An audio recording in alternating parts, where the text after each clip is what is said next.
Planned Parenthood is the #1 abortion provider in the United States. They're the #1 abortion provider in the entire world. So when it comes to the abortion industry or the abortion organizations in the world, however you want to look at it, we usually like to treat them like a big business with an economic interest in a certain act.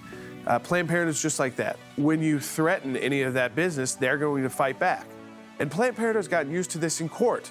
We've seen this time and time again, where if it wasn't the legislative branch or the executive branch bailing out Planned Parenthood for being treated like every other provider, whether it's of health services, abortion services, any kind of invasive services or procedures, that you're going to have to meet certain standards unless you're the abortion business. How many times have you heard, well, we're not actually funding abortion because you can't pay for abortions under our law? But Planned Parenthood, you realize until just a few days ago, when a court finally said that the U.S. government could actually require them to comply with the law that said you have to keep these things at least separate. You have to at least separate these business entities out. And Planned Parenthood couldn't do that, unwilling to do that. So that is the situation Planned Parenthood found themselves in before the Ninth Circuit Court of Appeals, $60 million of their funding. Planned Parenthood said no, because we'll get the courts to step in for us.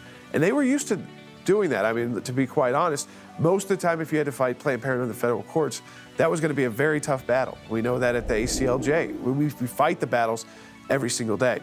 So they got the 3-judge panel. Okay, 3-judge panel, it's random. You could still at the Ninth Circuit lose that case, but Planned Parenthood said, well, we can take it en banc. So we'll get an 11-judge panel at the Ninth Circuit. And they got that, and they lost again. So they said, okay, what do we do now? We're going to ask the entire Ninth Circuit to hear this case on our behalf. And so Planned Parenthood did that and lost again.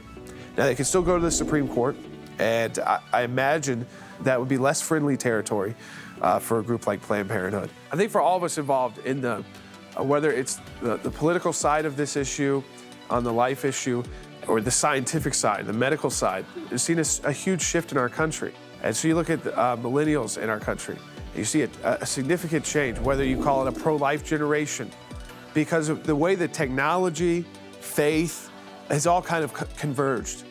We've talked for a long time about the day when the ultrasounds will be so clear, so undeniable about when human life begins. And now you're starting to see that technology is catching up to the language in a way that makes it impossible, where Planned Parenthood and these abortion providers, they don't want anybody to see the ultrasound anymore because it's clear what's there. We've seen the incremental wins along this path, but we've got a lot more work to do, and we need your support. That's at aclj.org, and again, you can join the fight for life there, and this fight as well to stop our taxpayer dollars from funding the abortion industry.